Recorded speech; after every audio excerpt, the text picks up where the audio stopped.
In the year 1531, a Spanish conquistador named Gonzalo Jiménez de Quesada stood at the edge of the Colombian highlands, listening to indigenous peoples speak of a ceremony so magnificent it seemed impossible. They described a chieftain who covered his entire body in gold dust and dove into a sacred lake, washing away the precious metal as an offering to the gods. This ritual gave birth to one of history's most persistent legends, El Dorado, the Golden One. What began as a ceremony became distorted into tales of an entire city made of gold. The legend evolved with each telling, growing more elaborate and more irresistible. Conquistadors claimed streets were paved with gold, temples gleamed with precious metals, and wealth beyond imagination waited for those brave enough to find it. The search for El Dorado consumed generations of explorers.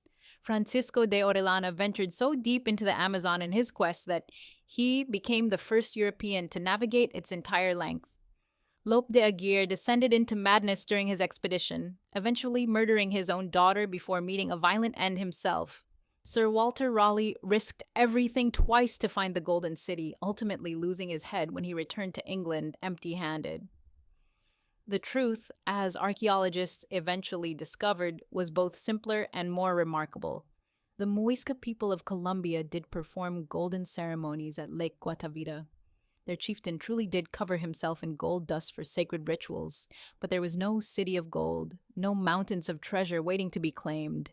The real tragedy of El Dorado lies not in its absence, but in what was destroyed searching for it. Entire civilizations were conquered, ecosystems devastated, and countless lives lost, chasing a dream that was never real. The legend of El Dorado reveals something profound about human nature. Sometimes our most destructive impulses stem not from what exists, but from what we desperately want to believe.